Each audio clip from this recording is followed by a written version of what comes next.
Bene, benvenuti, grazie. Dopo le foto opportunity, le foto di rito che la ELF giustamente richiede e saggiamente richiede, io vi do il benvenuto a questa splendida sala che credo sarà molto apprezzata anche dai nostri ospiti non italiani, non li chiamiamo stranieri ma non italiani, oggi ce ne sono tanti.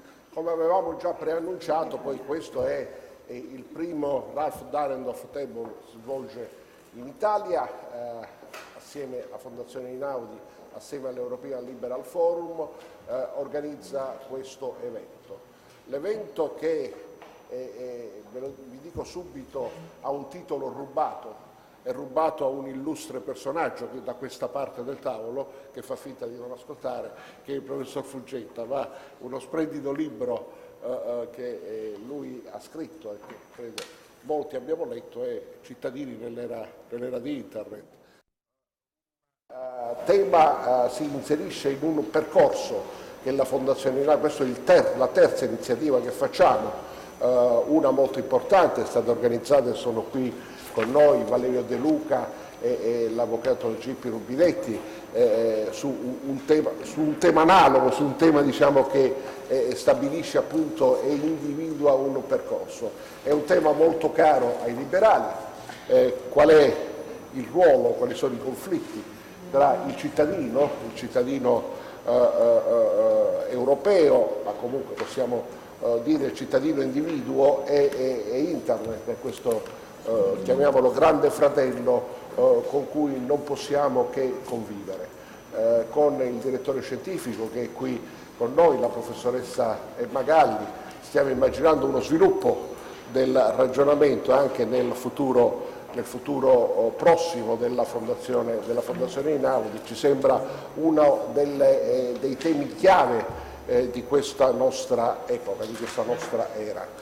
Io ringrazio la ELF, ringrazio gli ospiti che sono qui, non li cito uno a uno, poi avrà modo Marco Mariani, il nostro responsabile per gli affari europei, di presentarvi tutti e di seguire il filo che si sono dati, il filo conduttore che si sono dati per questo nostro convegno.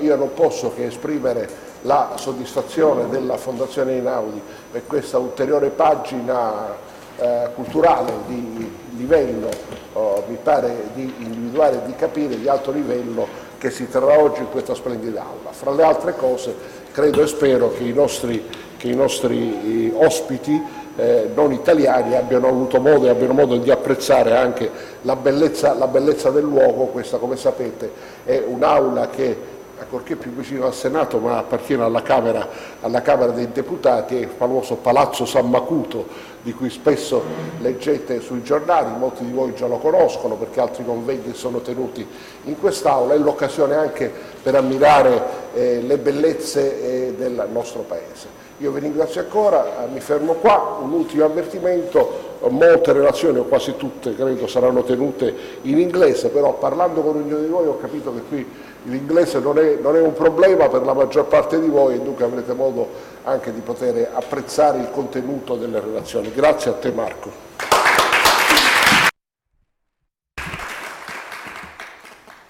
So, distinguished guests, ladies and gentlemen, good evening and welcome. My name is Marco Mariani, and it's my privilege and pleasure on behalf of Fondazione Luigi Einaudi to welcome you today to this Ralph Dahrendorf Roundtable organized by the European Liberal Forum in cooperation with Novum Institute from Slovenia and Fondazione Luigi Einaudi. First of all, I would like to express my sincere gratitude to European Liberal Forum for choosing Rome as the venue of this roundtable. Today, from the European Liberal Forum, we have a board member, Dr. Chabatot, and the project and membership coordinator, Ms. Anastasia Pravedna. It's our first roundtable. We are very proud and honored you accepted our invitation to be here, and shortly, more than this, we'll apply for the full ELF membership.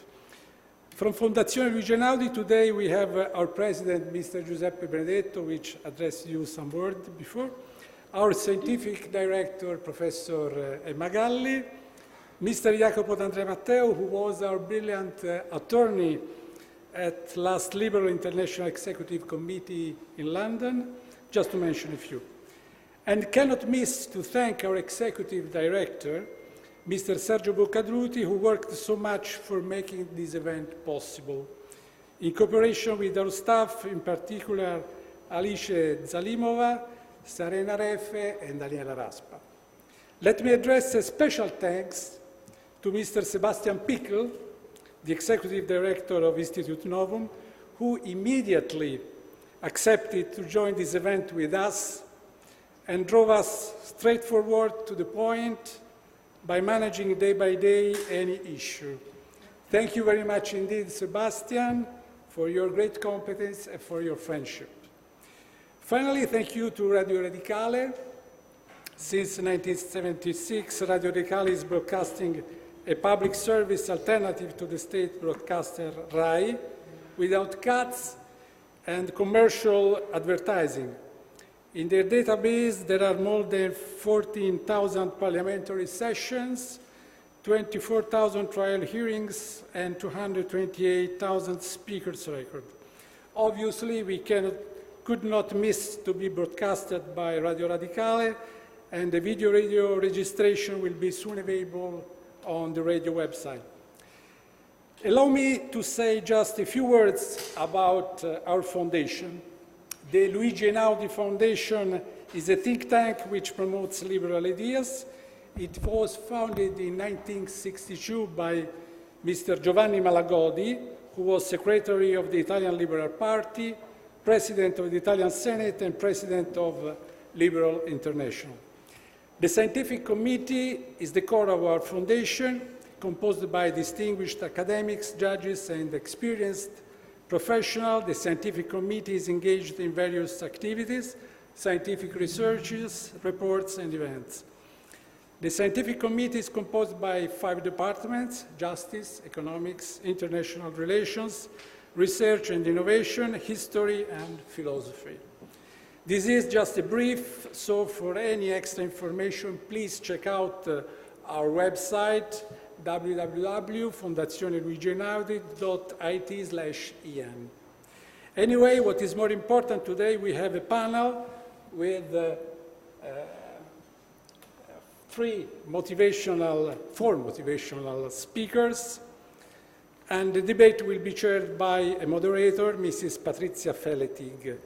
So now my final task is to introduce her. Patrizia earned a degree in economics and business administration at the Lewis University. She started her career as financial analyst, and then she moved to the communication sector. She worked for many associations in the energy sector and for the Italian Public Broadcasting Company.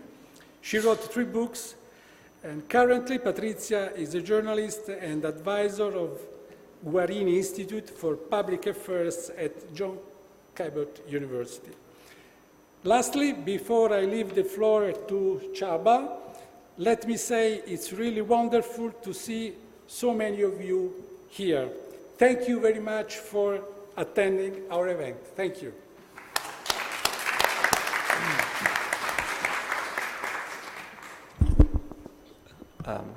Good afternoon. My name is Csaba Tóth. As was mentioned, I am board member of the European Liberal Forum, and it is my great pleasure in the name of the European Liberal Forum to open this event in the name of this organization. My task here is very simple. I just need to say a few words about the European Liberal Forum. The European Liberal Forum is the party foundation of the other party, which is, of course, the Liberal Party of Europe.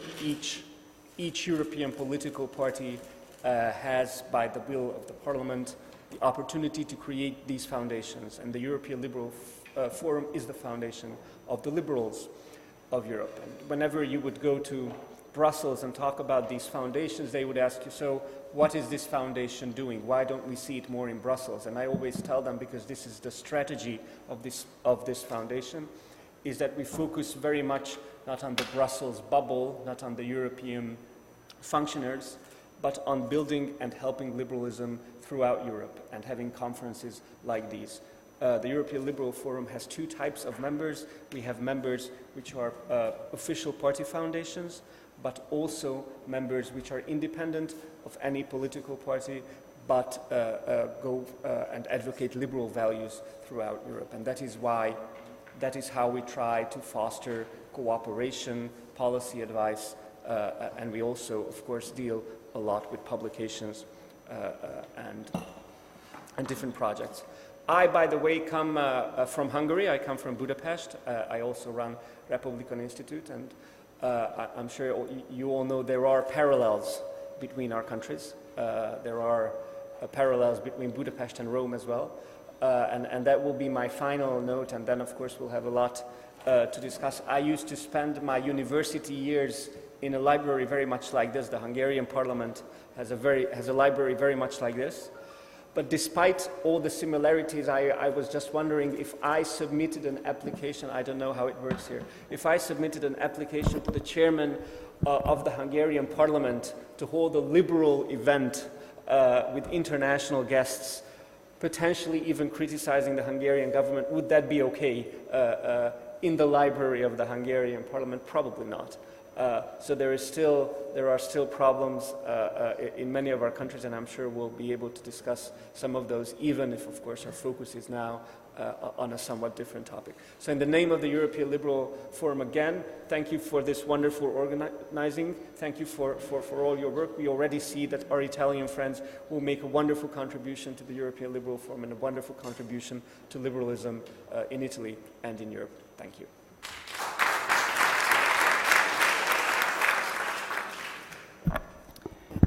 Good afternoon, everybody. I have a little awkward problem. I've lost one of the speakers. Where is Engineer Carlo? Where did he? Oh, here he is. Do we need another chair? We need another chair.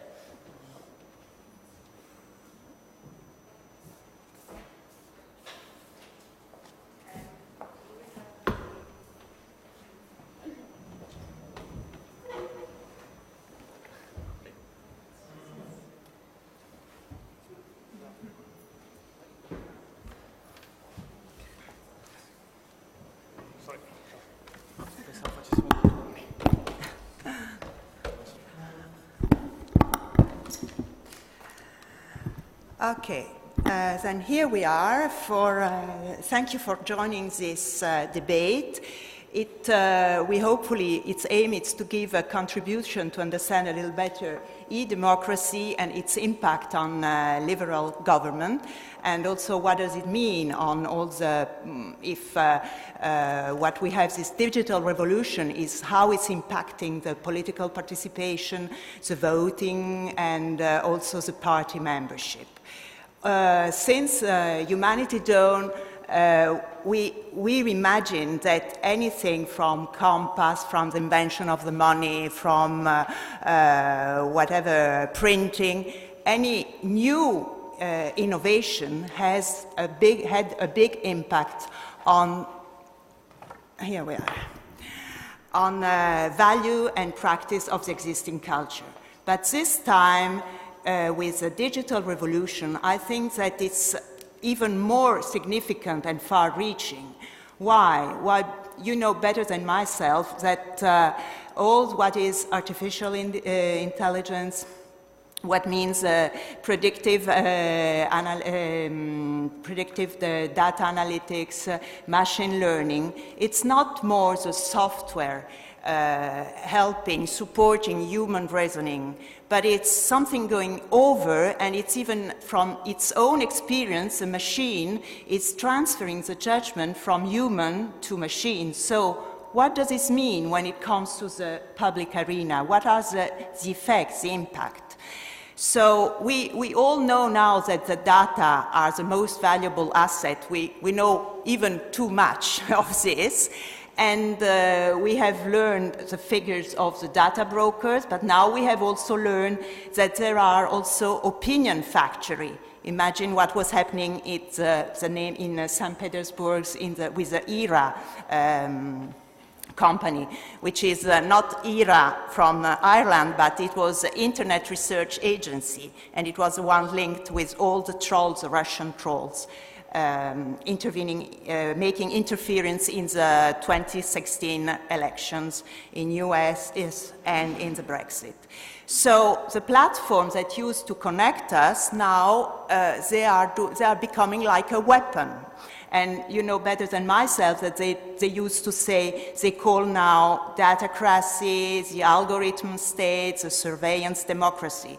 So we will try to think a little and understand what it means with all this very authoritative panel, which now I'm going to introduce you. So Shabatot already told much of himself, and apart from being a member of the European Liberal Foundation, he's also a director of Republican.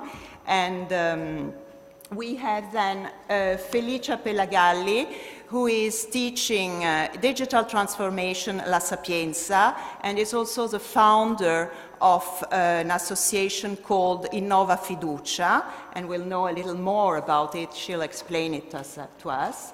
We have Professor Alfonso Fuggetta, who has a double professional career, because he has a managerial career, but also an academic career.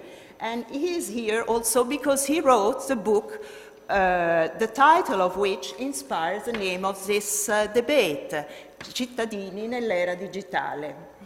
We have on my right Carlo Stagnaro, who is also an engineer, and he's a senior fellowship of l'Istituto Bruno Leoni, libertarian think tank in Milan, and he also held position in the cabinet of the Ministry of Industry and Trade in the previous government, am I correct?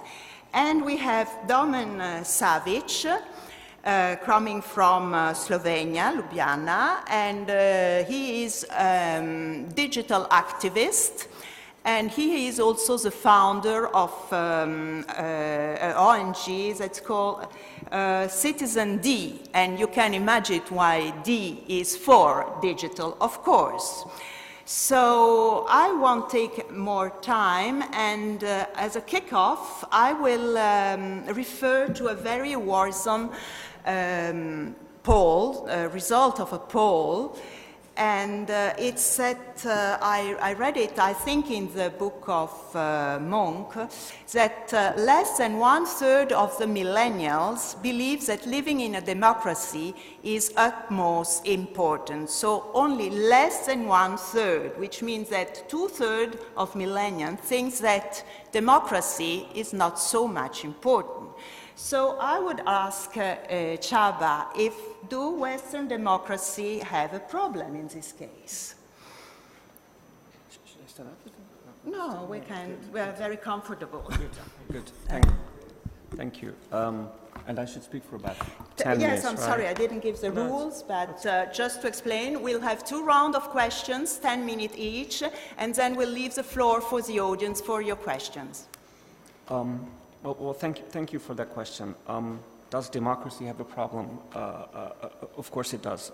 Democracy is never perfect, and there are many problems. I think the main question maybe for this conference is, are these problems bigger than before? Are these problems more worrisome than before? And in the introduction, I maybe should add that I probably speak now from my political scientist hat. I also teach at ELTE University. And I thought that when I got this question that I will start with an anecdote to show the impact of technology on politics. You know, there was a British Prime Minister who, when there was a war, the newspapers started reporting all the casualties in the war. And this British Prime Minister said, well, we won't be able to make war in the future, because if all the papers are writing about all these wars and showing the bodies and having these actual consequences shown to the people will never tolerate a war again. So what will we do? And the point of this anecdote is that this quote is from 1856, and this is the Crimean War, the first war that was ever reported in newspaper. And already back then, politicians thought that technology would change the way we do things forever. They thought that the introduction of the mass media, this was the first war that was reported on the ground back to London, to the papers, so people actually could see pictures of the casualties of a war, which never happened before. And the politicians were horrified. They said, well, we could do war, but if people will face the consequences, this is not something we will be able to do in the future. So technological change and the impact of technological change on politics has been there for some time. And of course, you now know that technology changes a lot, but it didn't change the fundamental aspects of war. We still, unfortunately, wage war. We have waged wars more worrisome and more deadly than the war alluded to here. So technology in itself did not necessarily change this. This is, I say this because sometimes it reminds me to some of the debates we have now on how democracy will be eroded by the technological change and what we will see. And to give you one more example, when the social media and internet first appeared, the majority opinion, not necessarily of political scientists, but the majority opinion of people engaged in politics was, well, this is fundamentally a good phenomenon. We will get rid of the gatekeepers. We will get rid of only people with access to news media writing articles. Anyone can be a blogger. Anyone can be a YouTuber. Anyone will be able to influence politics. So that this is fundamentally a good thing. This technological change will fundamentally help democracy. What are we talking about now? And I'm sure we'll have questions about this. We talk about fake news, we talk about bubbles, we talk about self-reinforcing notions. We basically seem to think that all these new technological changes are fundamentally a problem for democracy, that they reinforce our stereotypes. And I would like to make the case here today that I think neither is the case. I think technology in itself will not necessarily change the way we conduct democracy. Technology forces democracies to adapt to these technological changes. And I think we will adapt to most of these changes. What we see in these polls, the support for democracy going down, is, I think, a rational consequence of the whole social media revolution, of the whole internet revolution, which means that people no longer have clear guidelines as to what they can accept and what they cannot accept. And of course, this undermines democracy. What do I mean? 30 years ago, not necessarily, of course, in Hungary, but in the UK, in the United States, I'm sure in Italy as well, you could basically know how reliable a source is from where that source was published. You know, if you read it in The Guardian, if you read it in the BBC, you could probably believe that. If you read it in a tabloid paper, if you read it in The Sun, if you read it in other places, then you might have some problems with it. The source of the information in itself says something about the content of that information. We don't have that today. You know,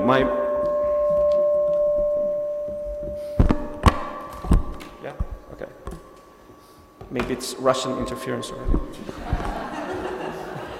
Or something else. So we don't have those sources today. It's the notion. It's not your phone. I don't know.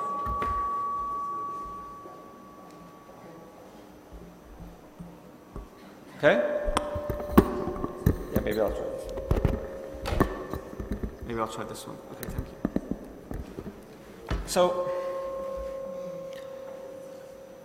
So the information is, I read it on the internet, that is now the source. And people have difficulty differentiating between the different sources of facts, between the different types of information. But I think in the end, this will sort itself out. Already you see measures going towards that. Already you see people trying to deal with those sorts of problems.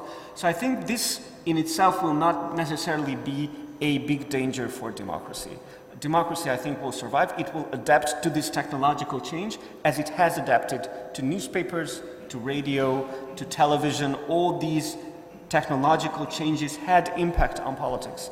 They changed how politicians need to act in order to get support. You know, in the fireside chats with Roosevelt, that was different from when you had the television. Once you had the television, you needed to be photogenic to be a successful politician.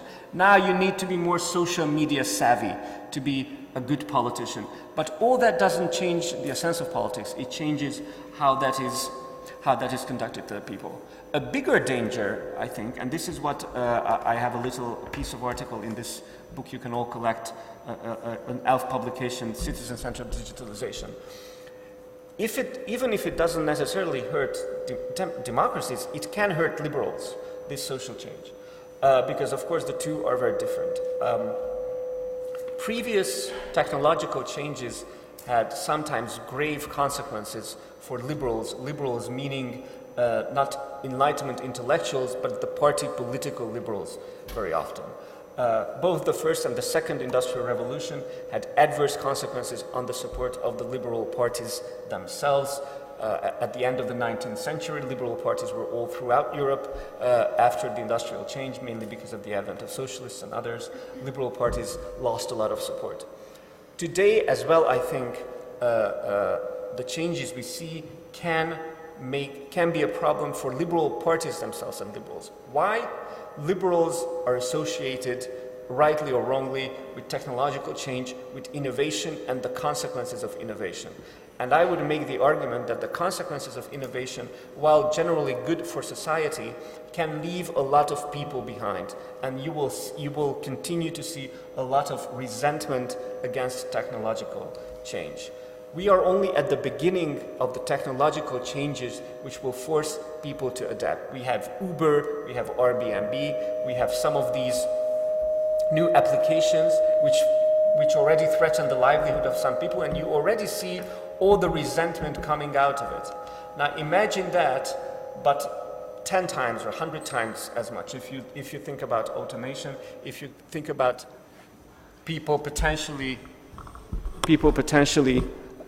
losing their jobs, that will create a lot of resentment. And unless liberals come up with policy ideas on how to tackle that resentment, much of that will be directed against liberals, rightly or wrongly. Just like liberals in some countries became associated with a sort of market capitalism that was very unpopular in certain countries, if liberals would be seen as the uncritical supporters of technological change, which can actually enrich a lot of people but hurt even more people, then that resentment will go against liberals. There are things that I think liberals can do against that, but I won't get into those because my time is up. It was I had a long way from the problems of democracy and technological change. But again, my argument in a sense would be technological change, I think, does not threaten democracy fundamentally. We will get through this. We will restore faith in democracy once we figure out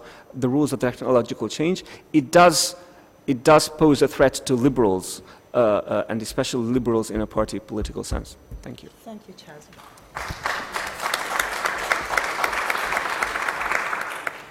So if we have faith in liberalism, someone else has another faith, and you remember maybe last week, if I'm not wrong, Putin just claimed liberalism is dead. So he said it's obsolete. So I would like to ask Carlos Sagnaro, is it really, or liberalism is really over? Can we say this? What would you answer to Putin? I agree with Mr. Putin, of course, because I believe I've got to preserve my right to life. But anyway, I will try to make a case against what I call a Woody Allenish approach to liberalism, and I will try to make a case for what I call a Mark Twainish approach to liberalism. The Woody Allenish approach to liberalism is God is dead, Marx is dead, and liberalism doesn't feel very good either, which is partly true. The debate today, as well as many other debates, as well as the interview of Mr. Putin in the Financial Times last week, as well as much of the public discourse we have in many Western countries, revolve around the notion of populism, which is very hard to define, but whenever you deal with populism, you deal with a philosophical or political approach, which basically is based on the rejection of the liberal order, as we have known it in the past few years. It is obviously true that populism has been on the rise in many Western countries, including my one, Italy, including United States, including the Great Britain, including much of the European Union, and so on and so forth. And yet, I still think that liberalism has something to say, and that by and large, our Western societies, and maybe even other emerging economies or emerging democracies, or sort of, still have something to learn and something to take from liberalism. Liberalism, as we know it, is basically founded upon three great pillars, which are still, I would say, healthy today. The first pillar is the idea that individuals have rights, and that these individual rights are more important and come before than social rights, however defined. What are the rights of individuals? In the wording of the American Declaration of Independence, the individual rights are life, liberty, and pursuit of happiness. How can we measure whether or not these rights are somehow enforced? Well, right to life, you can see that from the average expectancy of life worldwide. Life is becoming longer and healthier nearly anywhere in the world, which means that the right to life is still on the rise. How do you measure the right to liberty, the right to be free?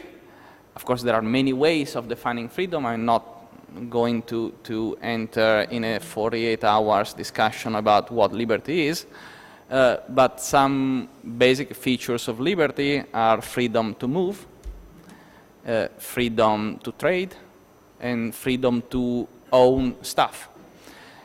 And again, I see that in today's world, people are much freer to move, to trade, and to have and to own stuff than they were 20 or 30 or 50 years ago. In pursuit of happiness, it's probably the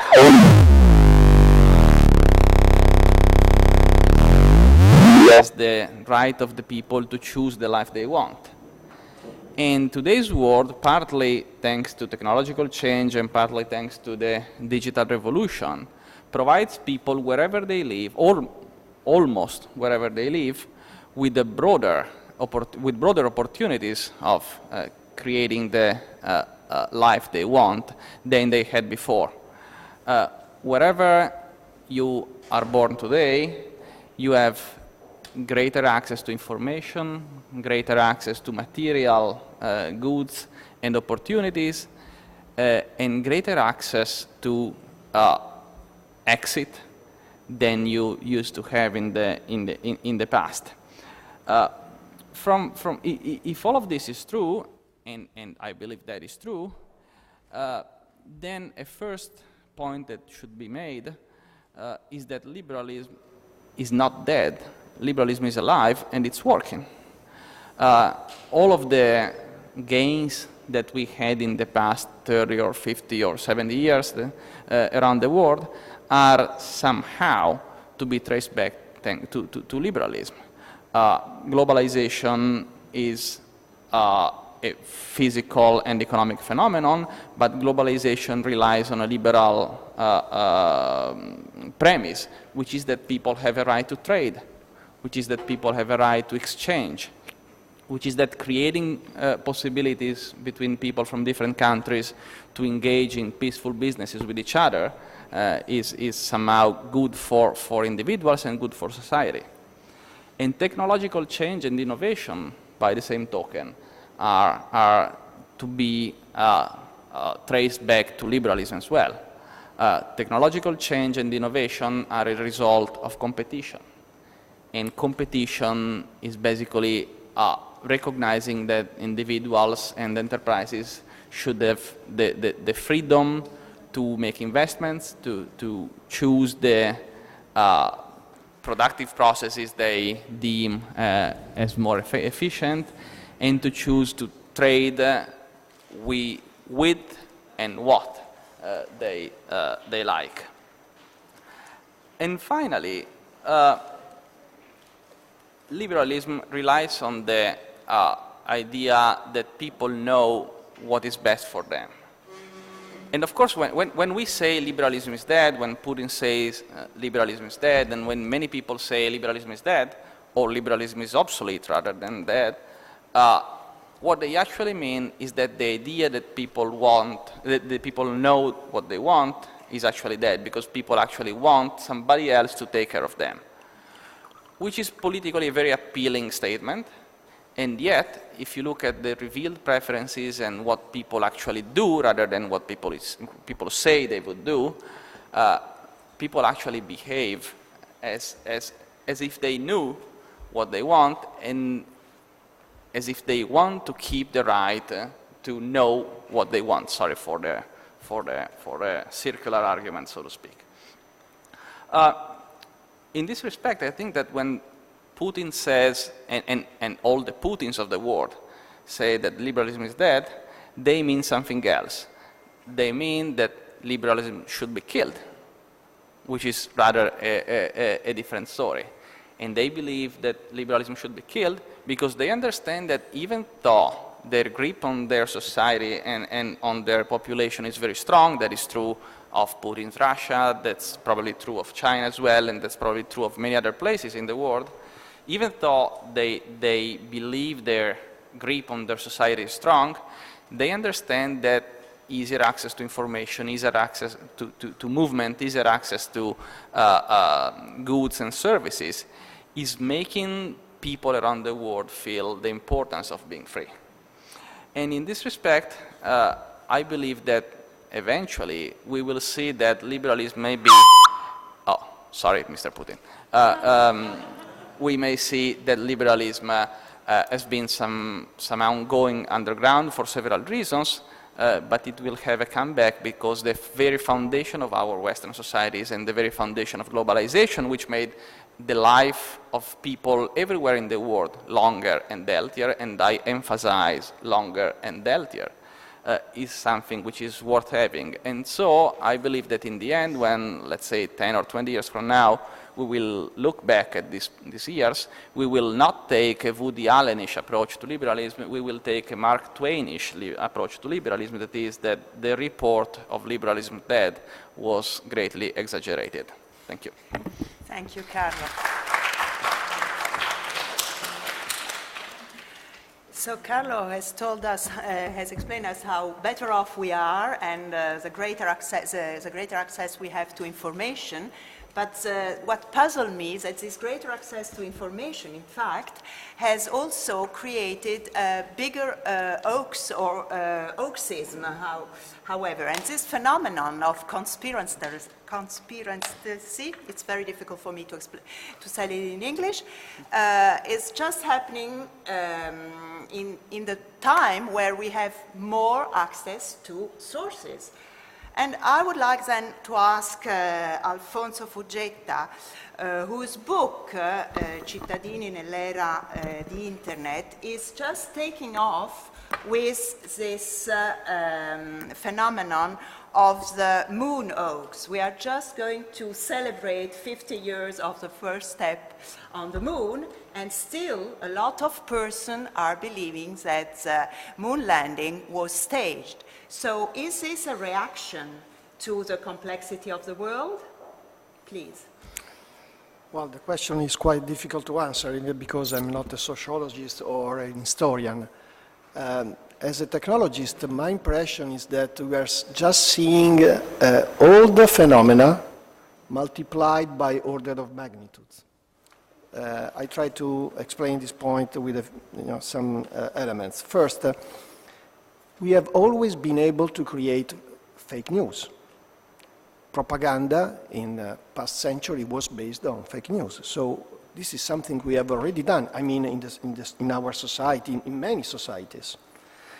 At the same time, this fake news or this propaganda was based on information sharing, or on the ability of, moving from person to person this information, the word of mouth, moving ideas or any kind of data from one person to another person again.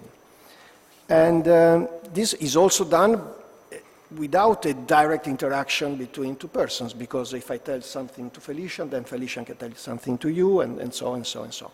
This has always happened in the past. What's the difference now? That the digital technology take all these activities and they multiply them by large order of magnitudes.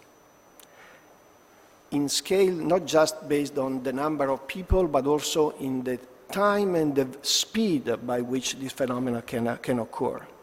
So I'm always shocked when I think that I can tweet something and after half a second, everybody on this planet can see it.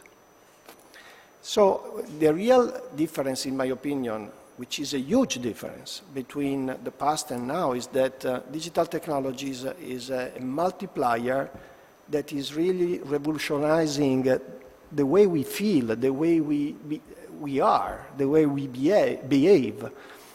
And this is something that, of course, is a challenge to our way of living and to our maturity, I would say.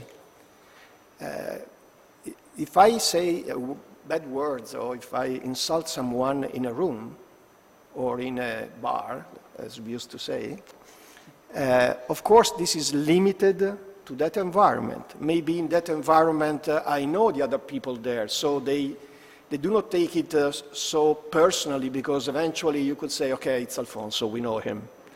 But when you apply this logic to the hurt scale, I met Felicia a few weeks ago, a couple of months ago. I had never met her before. So who knows how I could interact with her through internet, through Twitter, by not knowing how she feels, the way she behaves. I'm just interpreting a few words, a few characters, less than 140 or 210, whatever. So I think this is the real difficulty. These technologies, these tools are so powerful, the scale of impact is so large that we need a dramatic improvement in our ability to master them. So it's not just the talk or the chat in the bar or in the school or in any other place where we live and we meet face to face. We are basically facing the world in half a second, anytime, anywhere, any moment of the day. This means that I have to be much more mature, much more knowledgeable about the impact of my action. This requires an incredible work from education viewpoint, from the awareness viewpoint, because we have to know the impact of our action. And my strongest concern is that we tend to underestimate the role of education and I would say education, not training, education. Because we believe that all these problems can be solved because we will see the advent of digital natives. Because they were born in an age where internet is something given for granted. And this is not true. Because many young guys, young people are very able to use, to master the operations in using a smartphone or a computer, but they miss or they cannot have for granted for sure all the cognitive abilities to master the complexity of interacting over the internet. So I think that is really, I would say, foolish to think that all the problems can be solved just by a change of a generation, that by simply waiting for a new generation. This is a problem that is true for our generation, for any generation, for future generations, because we have to be educated in using and mastering the complexity and power of these technologies. And I think this is at least from my viewpoint, again, I say this with a lot of respect and humility if I can. I think that this is the major concern we must have. The digital technologies, internet is a very powerful tool. When you have all this power in the hands of any person, you must be really focused and concentrated and committed to improve all our education systems so that we can use that power in a fruitful and, let me say, correct way. So I think this is the major risk we are facing. Oh, thank you, Alfonso. Well, if we are social media savvy, maybe we can use this tool in a more powerful way. Depends what our aim is. And this brings me to ask Domen Savic, who is a digital activist and founder, as I said, of Digital D, which is an ONG focuses on inclusive digital rights. How digital activists are using social media, and I remember seeing some of your works that are referring to internet feudalism, and there is a special relationship between state, citizen, corporation, consumer. Can you explain it a little better to us? First of all, thank you for inviting me and hearing me talk. I'm looking forward to your questions afterwards. Hearing all these opening speeches, I would like to, if permitted, open up with a joke. One of our activities that we do in the Citizen D Institute, and you're wrong, the D does not stand for digital. The D is like a Rorschach test that nobody knows what the D stands for, but everybody says something different. So you said digital, my name has the same name, my name has the same first initial, so some of them say I'm a megalomaniac and using my initial as an intro, but nobody knows what it is, but digital, I'll allow it. One of our activities is media literacy, and we're combining social studies with information studies to present a whole picture of the current techno-deterministic side of the internet, and we're trying to establish a role or introduce a role of a citizen and introduce a role of a consumer to our younger audiences. And one of the first questions I ask when I'm starting the course is I ask the students, if you want to change something in your environment, what are the things you can do?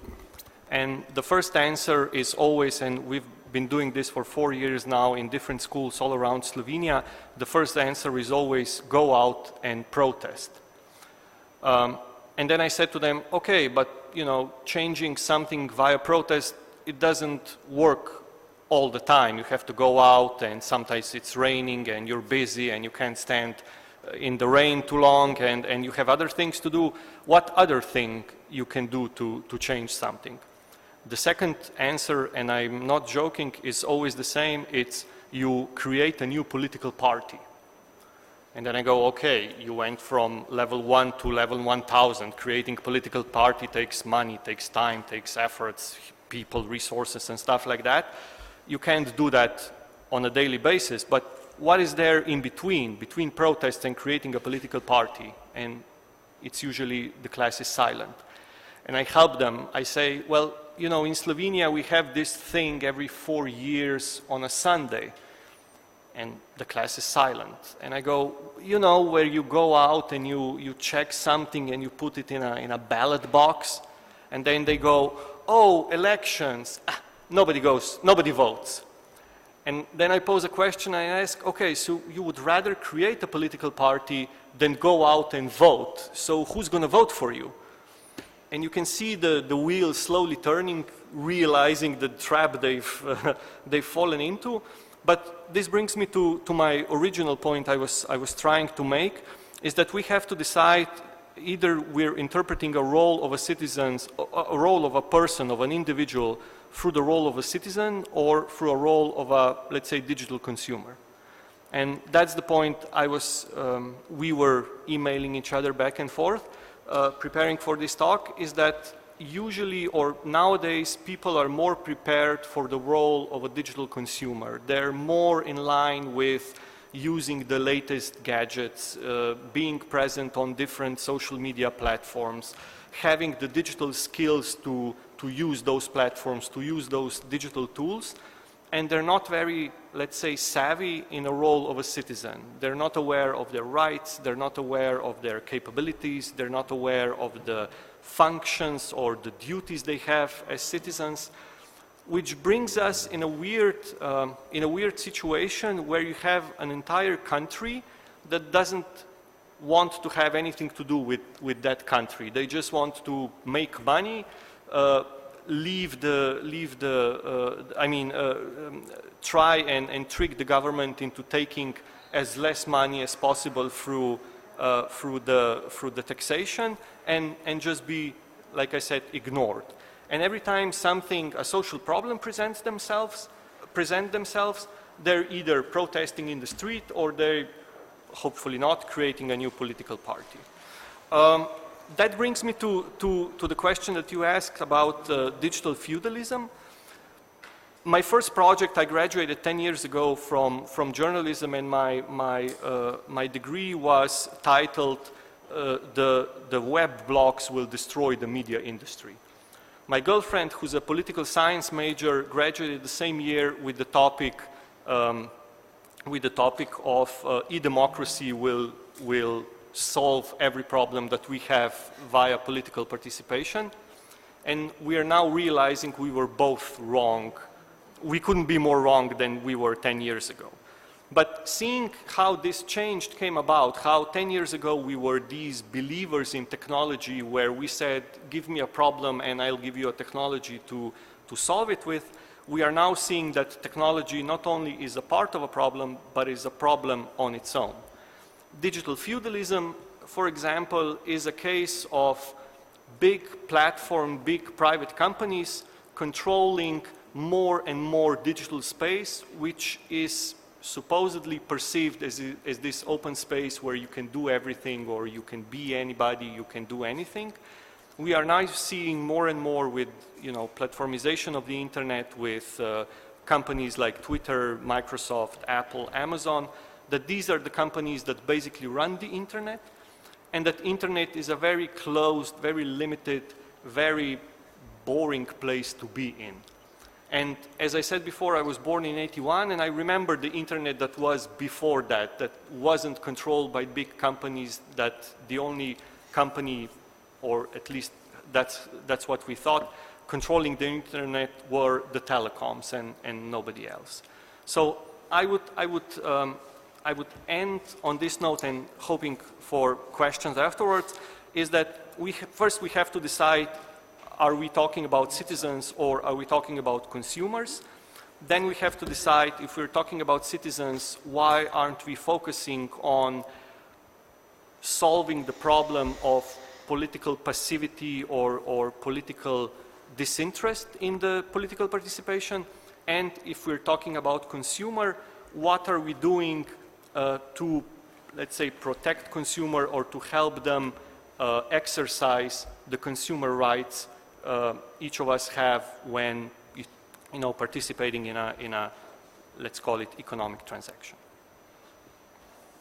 Thank you.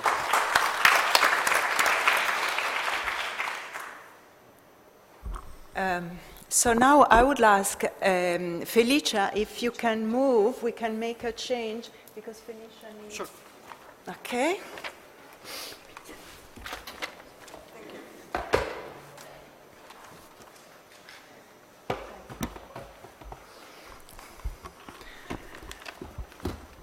So we have seen that with the contribution of our speakers before, there are some problems, and trust in politics is somewhat diminishing.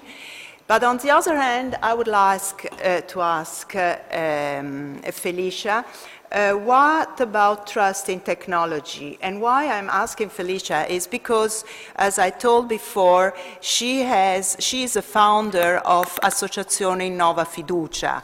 The aim of this association is to bring and to promote trust in a digital environment.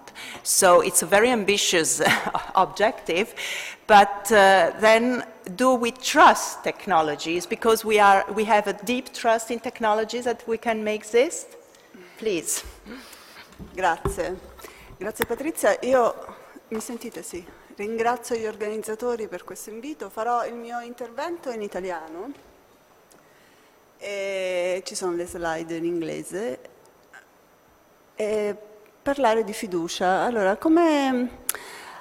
Dunque, secondo me stiamo vivendo un periodo abbastanza strano, perché il nostro periodo è segnato da sfiducia e paura. Sfiducia nel futuro, nella politica, nelle istituzioni, e paura perché non ci sentiamo in grado di avere quelle risorse che ci consentano di affrontare il cambiamento, di affrontare il contesto. E queste due emozioni sono due emozioni sociali abbastanza problematiche, perché la sfiducia e la paura possono portare o alla paralisi o a diventare sudditi. E allora la domanda di oggi è: come tornare a progettare il futuro? Allora, secondo me non possiamo tornare a progettare il futuro semplicemente con ottimismo. Ricostruire fiducia non vuol dire provare a diventare tutti ottimisti e a dire che tutto va bene. Io adotterei l'approccio esattamente contrario, cioè inizierei a guardare i problemi, inizierei a cercare di comprendere i problemi e a capire se l'innovazione e l'innovazione tecnologica possa aiutarci a risolverli. Qual è il problema che secondo me è più urgente in questo momento, pensando al futuro, per noi umani e per noi europei? Allora, le persone fortunatamente vivono di più. La nostra aspettativa di vita è aumentata gradualmente negli anni e siamo sempre più longevi. Però il numero delle nascite è diminuito. I tassi di natalità sono molto bassi in tutta Europa, in Italia in particolare. Dunque l'aumento dell'invecchiamento, il crescere della popolazione anziana comporta il crescere dei costi di sostegno, di assistenza e di cura alla popolazione. In più a questo si aggiunge una diminuzione dei caregiver, soprattutto dei caregiver familiari, quelli di non professionisti. E allora come faremo a prenderci cura di tutta questa popolazione anziana? In questi giorni ci sono stati dei dati Eurostat appena pubblicati che sono andata a studiarmi e che oggi vorrei vedere con voi. Dunque, iniziamo dalla buona notizia, altrimenti parliamo di fiducia. Iniziamo dalla buona notizia. L'aspettativa di vita, come vedete, già prima, ma dal 2002, questi sono gli ultimi dati Eurostat, al 2017 in Europa è andata progressivamente in aumento, ultimamente più negli uomini che nelle donne, ma insomma noi viviamo di più. Questa è la piramide dell'età della popolazione europea tra il 2013 e il 2018. Dunque, vedete, le righe colorate sono il 2018, quelle che vedete in trasparenza erano quelle del 2013. Come vedete c'è il fenomeno del baby boom che qui sta ingigantendo questa fascia mediana e poi via via a salire. Dunque, questa è la piramide dell'età nel 2018. L'Eurostat ha fatto una proiezione della piramide dell'età. L'ha vista? Tenetevi forte, è questa. Questa è la proiezione della piramide dell'età della popolazione europea nel 2100. Dunque, in trasparenza, questa volta vedete il 2018, e colorato vedete il 2100. Vedete che è diventato un blocco unico e qui gli ultra 85 anni, una lunga linea orizzontale. Questo è il dettaglio delle diverse età negli anni, quindi 2020, 2060, 2100. Vedete che questi sono i giovani fino a 24 anni, che rimangono abbastanza costanti sul 14%, in Italia ne abbiamo ancora meno, siamo al 12%. Questa è l'Europa, sempre dati Eurostat. Questa è la fascia centrale della popolazione, che è la fascia quella che lavora, dai 24 ai 65. Questi sono over 65, questi sono over ottantenni. Vedete che le proiezioni ci parlano di una metà della popolazione che dovrà farsi carico di un'altra metà della popolazione, o perché troppo giovane o perché troppo anziana. Bene.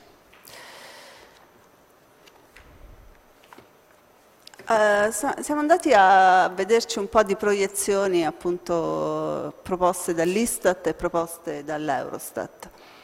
Nel 2020, quindi l'anno prossimo, metà della popolazione femminile avrà più di 50 anni. Nel 2030 4 milioni e mezzo di over 65 vivranno da soli e di questi che vivranno da soli, più di 1 milione saranno over 85. Vivranno da soli. Nel 2030 ci saranno 5 milioni di anziani con disabilità grave. Nel 2045 cioè gli over 65 saranno il 34%, oggi sono il 23%. Nel 2050 per ogni 100 lavoratori ci saranno 63 anziani da sostenere, oggi il rapporto dei 100 lavoratori è a 35, quindi passeremo da 100 a 35 a 163, quindi ogni 100 lavoratori avremo 63 anziani da supportare. Nel 2050 saremo sempre meno perché dal 2015 la popolazione totale sta cominciando a diminuire, quindi il totale tra le basse nascite e l'aspettativa di vita che aumenta, in realtà dà un saldo che dal 2015 ha cominciato gradualmente a scendere. E nel 2050 questa decrescita, questa diminuzione, sarà talmente grande da far quasi sparire un'intera città di Roma, cioè ci saranno meno di 2 milioni di persone nella popolazione totale. Nel 2065 l'età media sarà oltre i 50 anni e nel 2100, come abbiamo visto prima nella piramide dell'età, gli over 45 saranno ben il 13%, oggi sono il 4% per avere un'idea della... Bene, come faremo a farci carico di noi? Come faremo a farci carico di questo problema demografico della popolazione del vecchio continente? Allora, la domanda è, questa innovazione tecnologica che ci fa tanto paura, ci potrà fornire delle risorse, ci potrà fornire degli strumenti per assistere, ad esempio, gli anziani che vivono da soli, o per dare pari opportunità e superare le diseguaglianze? Perché ultimamente tutti noi siamo un po' diventati pessimisti anche sull'innovazione tecnologica, per cui siamo passati da un grande entusiasmo sulla rete internet che ci ha reso tutti liberi e felici a un grosso pessimismo sulla difficoltà e sui gravissimi rischi dell'innovazione tecnologica. Allora io dico, partiamo dai problemi, perché l'innovazione deve rispondere ai problemi, altrimenti cosa ce ne facciamo dell'innovazione? Allora, su questo problema, che è un problema dell'umanità e dell'Europa in particolare, la robotica e l'intelligenza artificiale potranno potenzialmente darci una mano?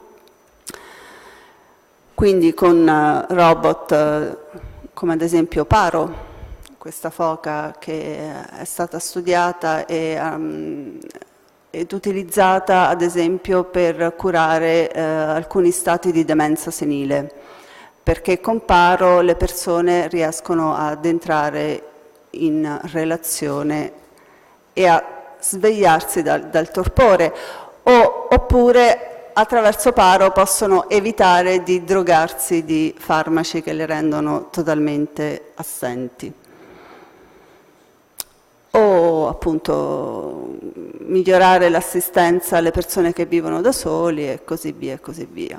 E questo è uno scenario carino che ho preso da un giapponese che è venuto ultimamente a fare un convegno qui a Roma, perché i giapponesi hanno lo stesso nostro problema, è un paese molto anziano dove la natalità è molto bassa e loro stanno già immaginando umanoidi. E questa era una slide carina di come ci possa essere poi una società simbiotica uomo-robot. Cosa stiamo facendo in Europa? In Europa, sicuramente la cosa più importante che abbiamo fatto come Europa è stato il regolamento europeo per la tutela dei dati. E poi un secondo passo importante è stato quello del codice etico, quindi costruire e individuare linee guida per uno sviluppo etico dell'intelligenza artificiale. Ed è interessante perché questo gruppo di esperti individuato dalla Commissione europea è partito proprio dall'esigenza di ricostruire fiducia nell'intelligenza artificiale. Cioè un comitato che ha avuto come missione quella di individuare dei principi di codice etico è partito proprio dal bisogno di ricostruire fiducia. E poi questa notizia ultimissima della direzione, quella di Viola non mi ricordo più, di G-Connect, che ha appunto lanciato una call per un network europeo sulle eccellenze, di centri di eccellenza sull'intelligenza artificiale. Bene, concludo con 3 aspetti che richiamano anche i temi trattati da Alfonso Fuggetta nel suo ultimo libro Cittadini ai tempi di Internet. La prima cosa importante è che sicuramente dobbiamo ripartire, come dicevo all'inizio, da un progetto. Dobbiamo ripartire da un progetto umano e da un progetto di società. Di quale società vogliamo diventare? Abbiamo fatto abbastanza barbarie nel secolo precedente, adesso dobbiamo trovare dei problemi di cura dell'ambiente, ad esempio, rispetto a un ambiente che abbiamo consumato. E così via, e anche rispetto al fatto che appunto abbiamo avuto dei tassi di natalità talmente bassi che ora ne subiamo le conseguenze. Il secondo aspetto, quindi questo è il progetto. Il secondo aspetto che secondo me è essenziale ritrovare e immaginare, perché non è dato, è quello dei gruppi intermedi. Fuggetta si chiede nel suo libro chi possano essere i nuovi intermediari, no? Dice forse l'elite, forse le imprese, forse i sindacati. Io credo nessuno di tutti questi, io credo che bisognerà immaginare dei nuovi intermediari che probabilmente assumeranno più la forma di piattaforma, ma insomma dovremo immaginare dei nuovi intermediari. In questi giorni i sindacati stanno di nuovo vivendo un momento di gloria, perché tutti li cercano, tutti li vogliono, però secondo me questo momento di gloria fa evidenziare quanto appunto il problema dei corpi intermedi, che ha portato poi alla disaffezione delle persone verso i corpi intermedi, sia stato proprio l'essersi posti in una dimensione di potere e non più di servizio ai rappresentanti. Terza questione è appunto quella che dicevo prima, quella delle risorse, cioè come ad esempio i dati possano servirci non soltanto per vendere meglio i prodotti, ma possano servirci per capire meglio come far funzionare le città, come far funzionare un servizio pubblico, come far meglio delle diagnosi, come far sì che si possa costruire una comunità globale dove, come stanno facendo in Canada, stanno facendo delle esperienze molto interessanti, per cui in alcune zone dove la qualificazione medica non riesce a raggiungere dei livelli molto alti, li mettono in contatto con degli specialisti in remoto e lo specialista riesce a fare tutta una serie di analisi, di diagnosi e dare cura, e quindi in questo modo anche i centri più periferici possono avere la qualificazione del centro d'eccellenza. Grazie per l'attenzione.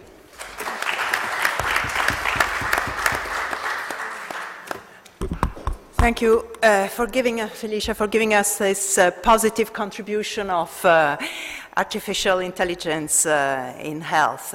And looking at your population picture, I think that after the millennial generations, Generation Z will have the perennial generation. I hope to be one of these in the perennial generation, thinking that maybe artificial intelligence will help me on this.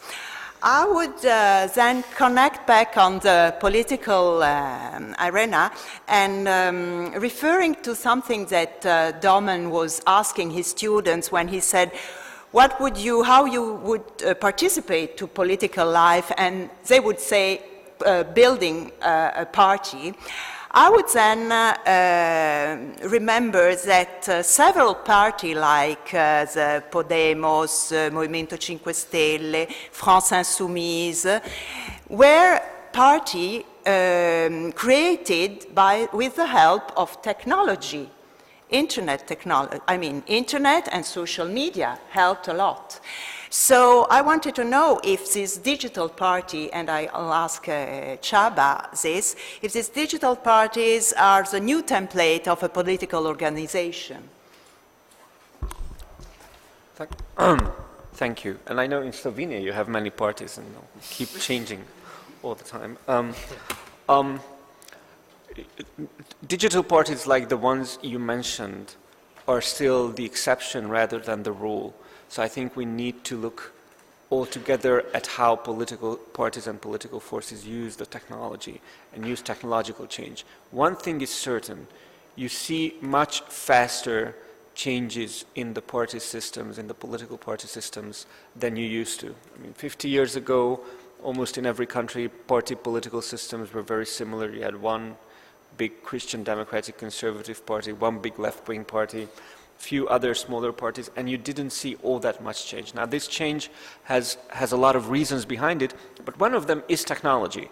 And not just the whole Podemos and 5 Stelle model, but the fact that technology actually makes it easier to found a political party, and it makes it also cheaper, at least in Europe, to reach your potential voters.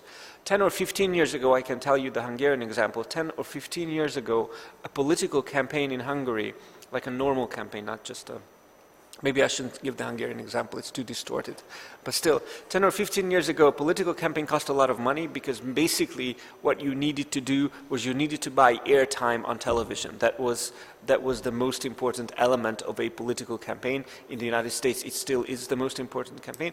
And airtime was very expensive. It was also sort of an oligopoly, so you didn't have all that many actors, and it was very expensive.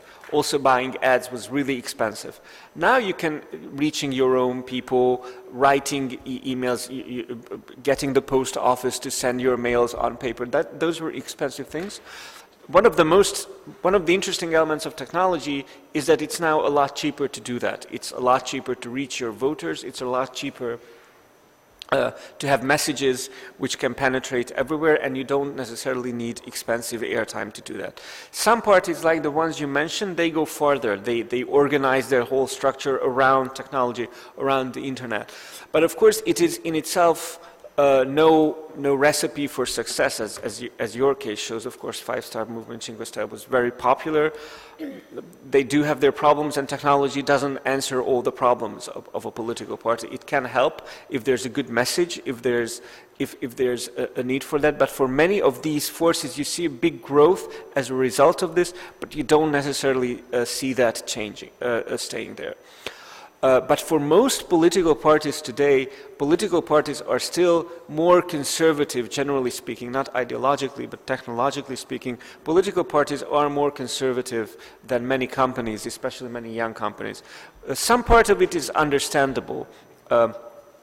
As your data showed, the voters are a lot older than the consumers of many products. So a company can make very good profits for just focusing on 18 to 50 years olds or 80 to 40 years olds.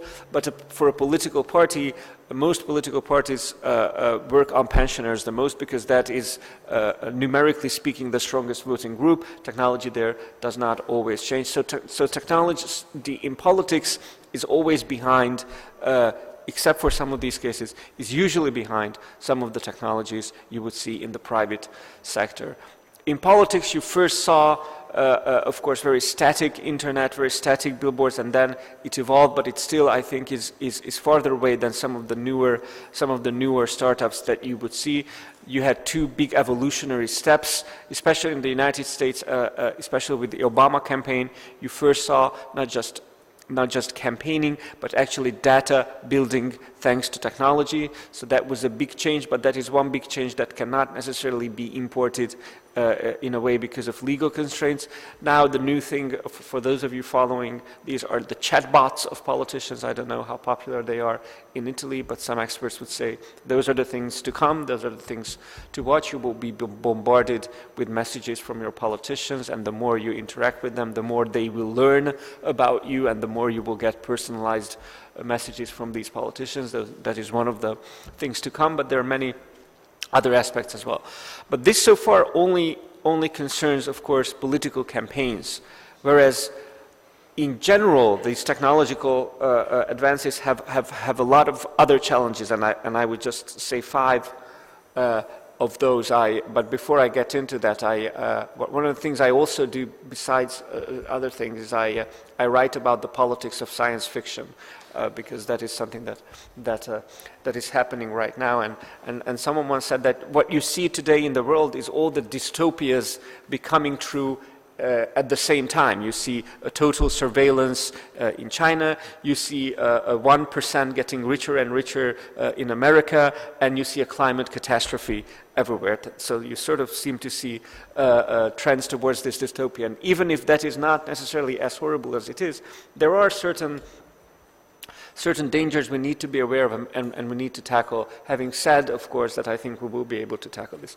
The first and maybe most well-known is, of course, the whole surveillance and algorithmic issue. In democratic systems, the fact that companies and governments learn more and more about us is a concern. It's not necessarily more than a concern, it is a concern. Surveillance, of course, has a lot of positive advantages when it comes to tackling crime, when it comes also in health issues, but of course it can be a problem. We see this today with fake news, we see this mainly with the filter bubbles, how these algorithms force us into these bubbly things. I'm sure you all know what I mean. In your Facebook feed, you would mostly see content that aligns with you. This distorts objective information. It has a lot of other problems. But in an authoritarian system, this creates surveillance which is unprecedented. Combined with potential face recognition software, it can lead to a situation in which the government collects data from you all the time, and you need to monitor your entire life, and you cannot really show outward signs of dissent, not even privately, because of all the surveillance. In China, the system is already being tested, even if, of course, China claims that the surveillance system is not used for political purposes, but is only used for the safety of the citizens. But it is easy to see how that can backfire. Even in the darkest days of communism in our countries, what people would do in Hungary is they would, of course, march, but then they would go home and they would discuss the political issues of the day. They would sing patriotic songs, and they would curse the dictatorship. That would be, and then they would go to the pub and do the same. That would be difficult to do in today's surveillance system, if a regime wanted to do that. So that is a huge concern. But again, I must draw your attention. the reason this is a concern is not technology in itself, it's authoritarianism. Because in a democracy, we do have these concerns, but we don't need to be afraid that Facebook or the government will report if we said bad things about the government. Probably no one would really care about that. So again, you see a danger, but you also see other dimensions. The second challenge, I think, was already tackled, and that is companies simply having too much power. And maybe to our libertarian friends, I can say it's not an anti-market philosophy in itself. It's the fact that many of these companies seem to be more powerful than governments, and we don't really know how to have that. I mean, if you think about it, Facebook and Google and all the others, I don't want to cherry pick Facebook, gives you all these algorithmic, all these suggestions, and the algorithms behind that are not public, are not made public. We don't know how that works. But if a salesman calls you and you can legitimately ask, where did you get my number? Why are you calling me? But you cannot legitimately ask Facebook, why are you doing this? Even if Facebook does it in a much more influential way because of the legislation and because of how it evolved. So that is also a concern that many in Europe are already working on. But that is something we need to tackle with. The third issue, I think, is more in line with your expertise, is the whole media situation and our whole access to information, also having a lot to do with the whole social media revolution. In the social media world, all media seems to be tabloid media. Of course, tabloid media used to be the type of media that worked on clicks. The more you sell, the better you are at your job. That's basically tabloid media, as opposed to conventional media, which has an element of truth-seeking in it. But if your goal is to reach as big an audience as you can, there is a problem of tabloidization everywhere. Of course, there are other solutions to that, and that is already something that there are good solutions for that, but it's very, very difficult to sustain journalistic standards and thus sort of impartial information to many people. The fourth issue that is, I think, way over this conference is the whole issue of automation and the fact that we are not really prepared for 10 to 20% of our workforce becoming obsolete. Which is what McKinsey and others are predicting. Maybe those predictions are wrong, but that is basically the prediction. Now, many people in Silicon Valley say, well, yes, those people will be redundant and they will be resentful, but that's it. But 20% of your population becomes resentful, you lose all the elections and you have a mass problem. You need to tackle that somehow. And for those of you in the audience who might not be worried because you think it doesn't concern you, it does concern you. There are now models that says lawyers' jobs can be automated, accountants can be automated, even artists might be automated. In politics, one of the things that is already automated is letter writing, lobbying. In the United States, many companies are now working on algorithmizing that, so a lobbyist wouldn't have to go through all the parliamentary representatives, could just click something and would have personalized issues. And the fifth and final issue is where I get back to the first part I mentioned, is the whole issue of democracy. And democracy and the connection to liberalism in it. Because democracy, because of all the things I've said, there's now a growing resentment against democracy, often even from liberals, based on this. Because, of course, if we anticipate that 20–30% of the population might lose their job and will become resentful, then one solution is to say, well, maybe not everyone should have the same right to vote. Why do I, who create million-dollar softwares, have the same number of votes as someone who is digitally not capable of anyone? Maybe that should be something different. Now, I wouldn't necessarily call this a liberal argument. It's more of an elitist argument, but it does appear more and more often. I think it's very, very dangerous. These arguments are very, very dangerous, but they do come there. It is something that's certainly something that liberals need to fight and need to answer. How we can sustain an inclusive, democratic, equal system with all the challenges that automation poses. Not an easy task. Thank you.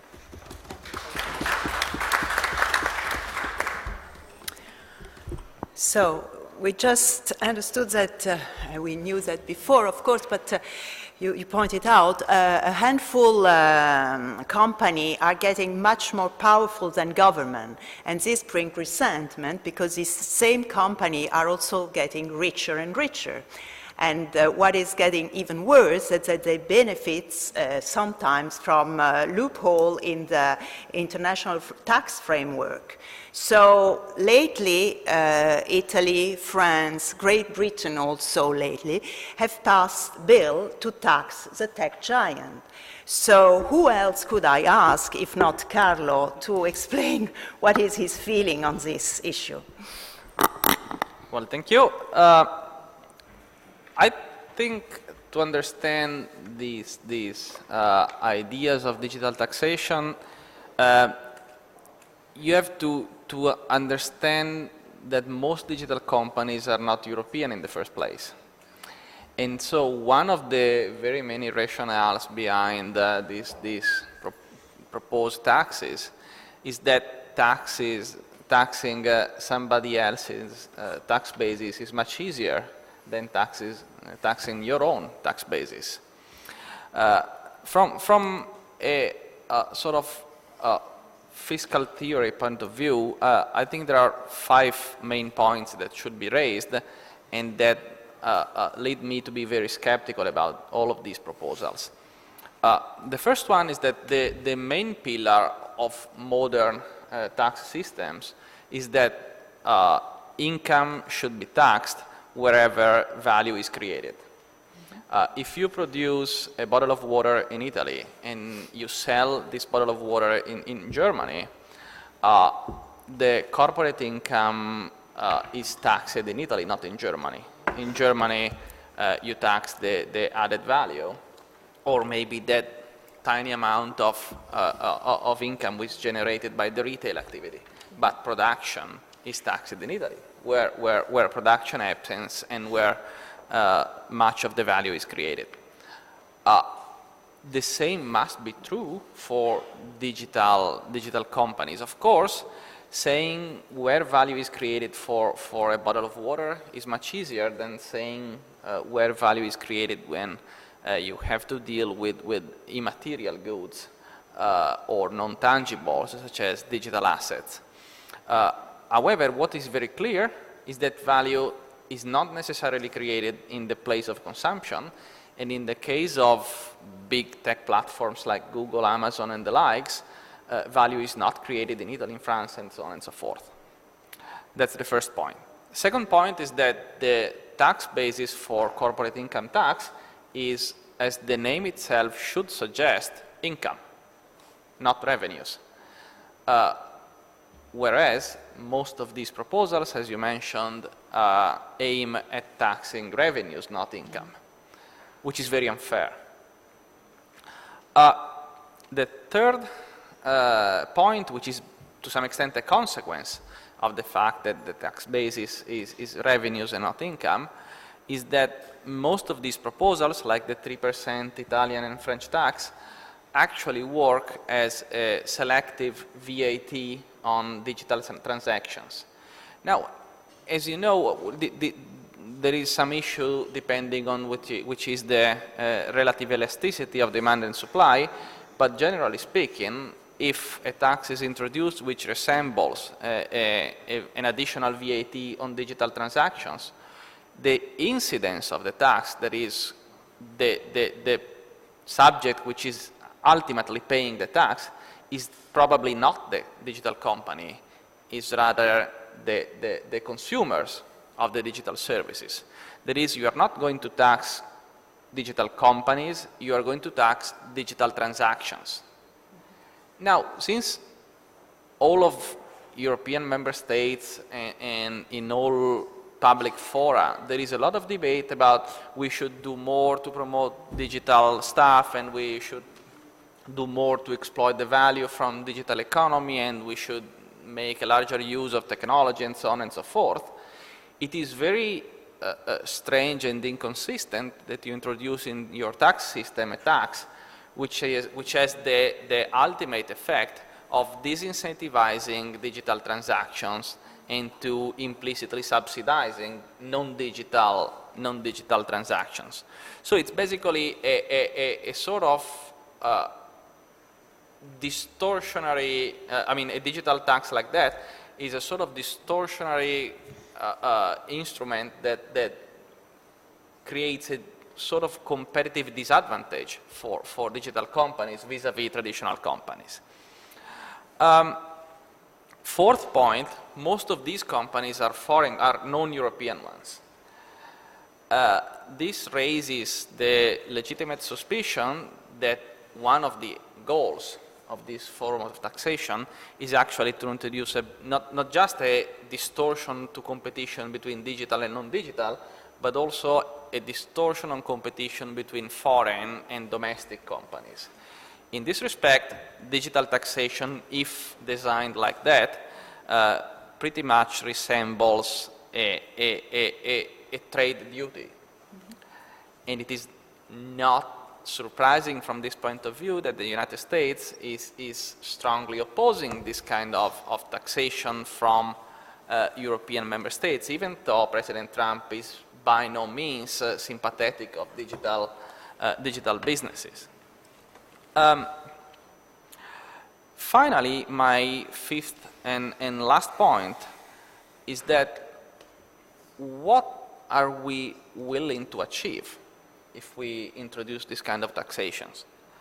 I think we are going, the reason why we have this much debate about digital taxation is that we Europeans are willing to go after the effects of a problem of which we do not fully understand the causes. The effect is that we understand that in the modern world, much of the prospective growth in income, in wealth, in whatever, comes from technological evolution, and that we also see that most of technological evolution worldwide is happening somewhere else. It's not happening within European boundaries. And so what we want to do with these forms of taxation is to take at least some share of the wealth which is created by digital platforms and digital economy. But by emphasizing this aspect, we are also, I think, losing, we are underestimating the importance of the real question behind this, which is why is that all of the digital companies, or most of the digital companies, are based outside Europe and not inside Europe, first. And second, if we do introduce this kind of taxation or this kind of measures, are we going to create the conditions whereas we would have more digital innovation within Europe? Or are we going to have less digital innovation outside Europe?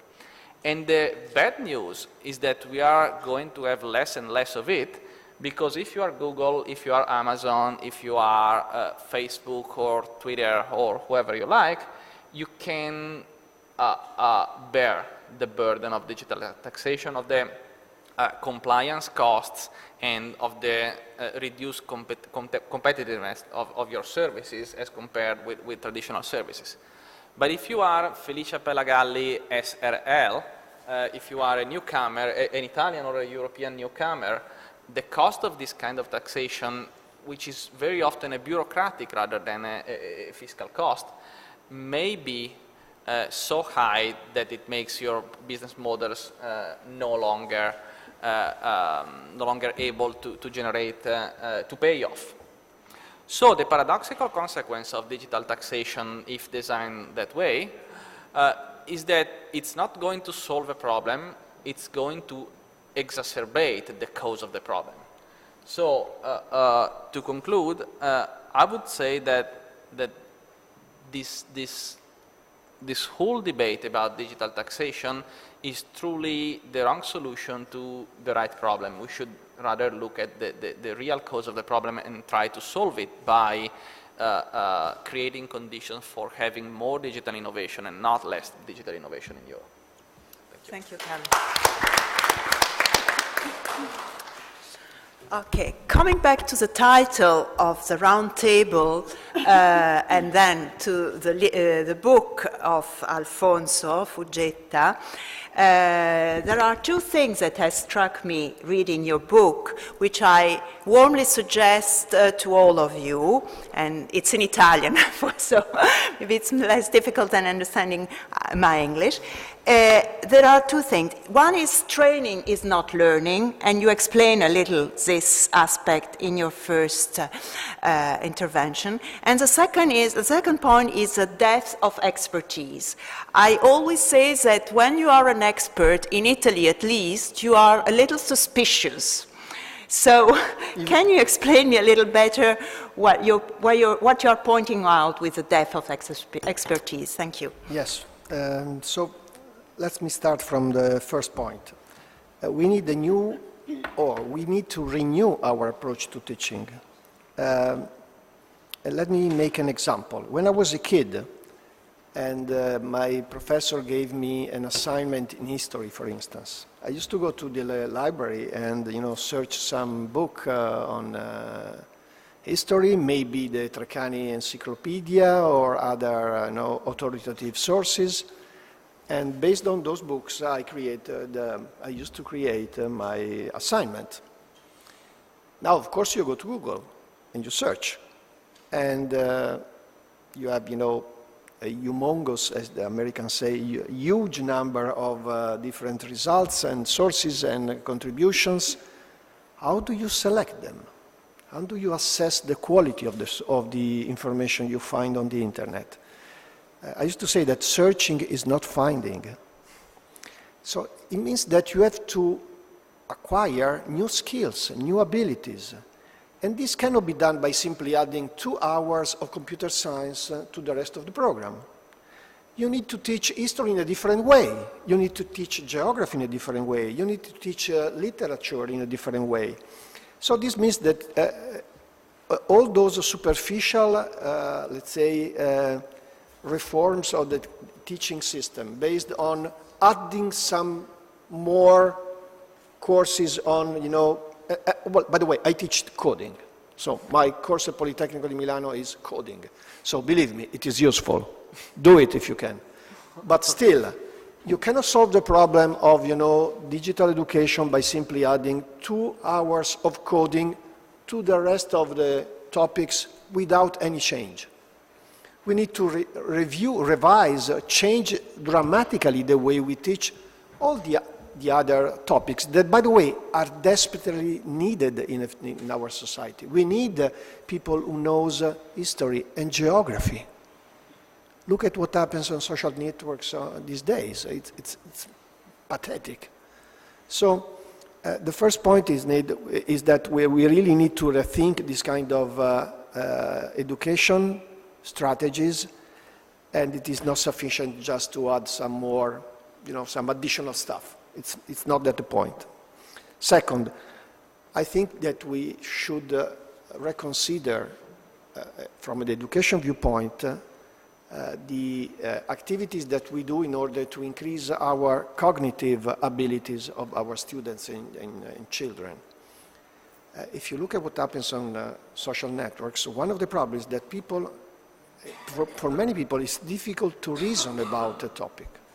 They are not able to follow a consequential reasoning in their discussion. Well, of course, this is generated by the nature of the media. In many cases, you cannot, build a thesis defense on the internet, of course. But still, you see that there are really weaknesses and problems in the ability they have in articulate a discussion. And as a professor at the university, I see many students arriving at the university with this attitude to learning. These are the standard questions. Give me the standard answers, which is deeply wrong. We need to teach, we need to force or to build the ability of reasoning in our young people.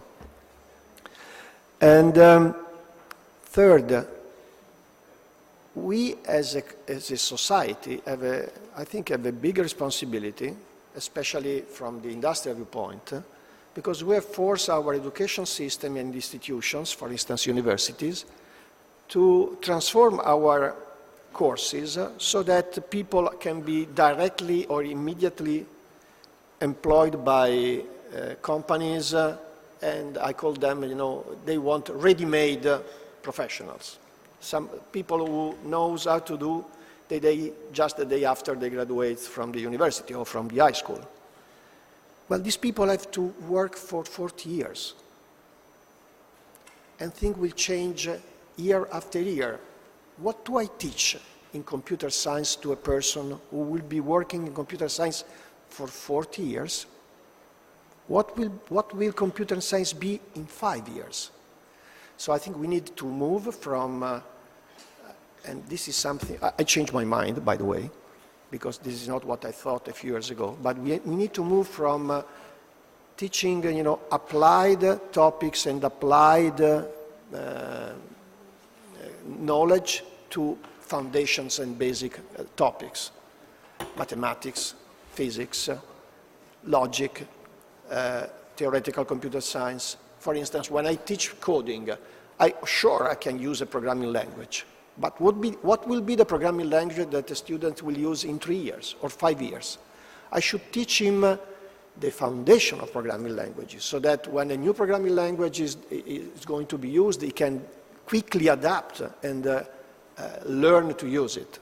So I think we need to profoundly change the way we interpret and we manage our education system. As for the second question, I think that I would say we as experts, we failed in explaining the effect and the rationale of many choices, of many decisions to people who do not have let's say, the instruments to understand them. In many cases, we made wrong choices.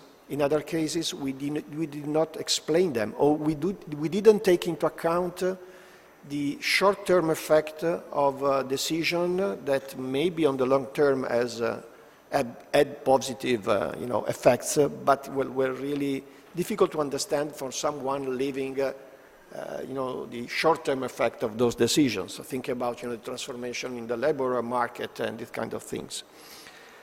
And therefore, we have the responsibility of better explain and motivate the rationale of our choices or proposals. On the other side, I think there is, especially in our country, a huge responsibility of media. I'm shocked by what I hear every single day on the television, or what I read every single day on our newspapers.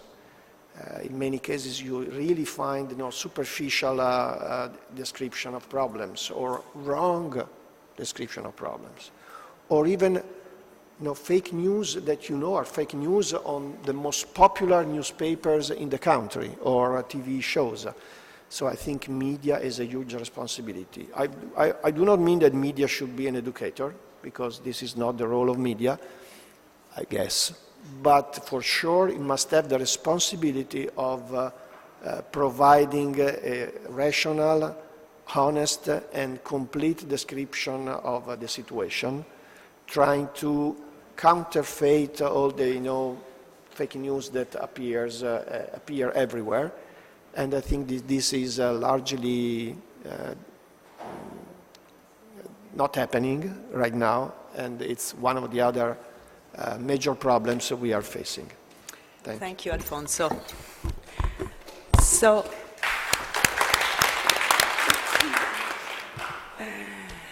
if social network has changed the way we connect to each other, as Alfonso has explained at the beginning, he just met Felicia some time ago and he interacted in a different way.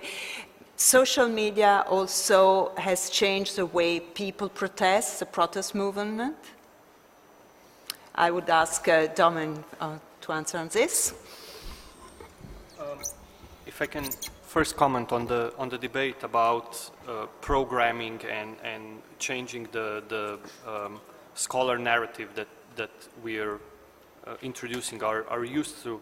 I think the main problem is that we still haven't been able, in a way, to perceive that the programmers, the developers, will be or are already I call them the digital blue-collar laborers.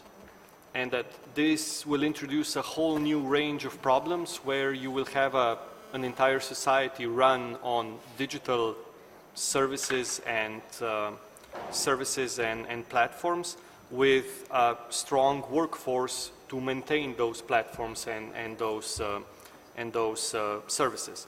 One of the problems that will happen or is already appearing is the inability to unionize these blue-collar digital laborers or developers. We're seeing some movement in the US where the Amazon, the Google, Microsoft workers are unionizing, and they're meeting with strong opposition from their bosses, from their leaders.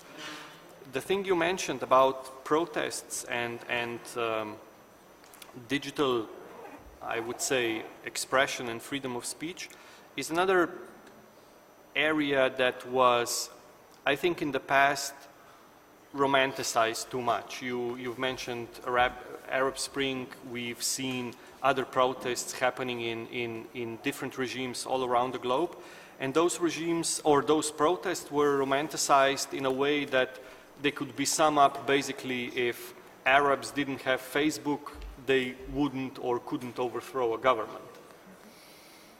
I find it interesting to see that you have several, I'm not going to say despots in Europe, and Europe being one of the areas in the world that has the biggest internet penetration, that the usage of the internet is through the roof, and at the same time, I guess we're not able to coordinate via the same platforms and overthrow our problematic leaders. What I'm trying to say is that the thing with, I mean, the social movements are surely in a way dependent or can use specific functions of the social media, but I wouldn't say that the social movement without a digital component is dead on arrival or it wouldn't happen at all. I guess it depends on the energy, on the message, and on the focus you're trying to push for as a digital or as a, in brackets, digital campaigner. Mm-hmm. Yeah. Okay, thank you. So I think that for the courageous remaining over here, it's time to open the floor to the question. If there are any questions from the audience, our speakers are here to answer to them. Please.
I hope you're not hoping for a yes or no answer, but it's, here are some of my thoughts on the subject.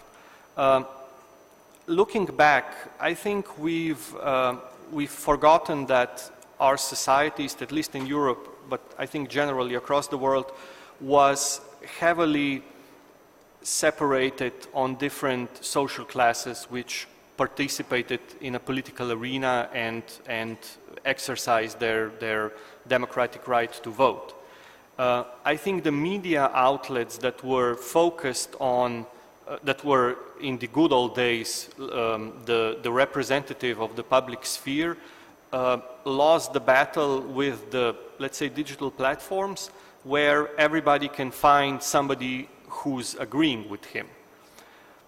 That doesn't necessarily mean that you've now created several different thinking groups that are, you know, talking amongst themselves and then exiting and participating in the political arena.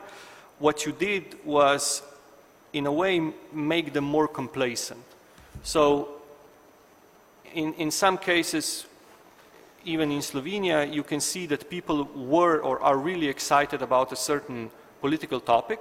They discuss it online, they write blogs, they tweet about it, they write Facebook posts, they do everything they can do on a digital platform, but then they don't go out and exercise their political rights. They don't complain to the parliament, they don't complain to the, they don't vote, they don't write letters public letters in a newspaper. One of the problems with active political participation is that is for the digital natives, and I hate that term, the political participation is too slow.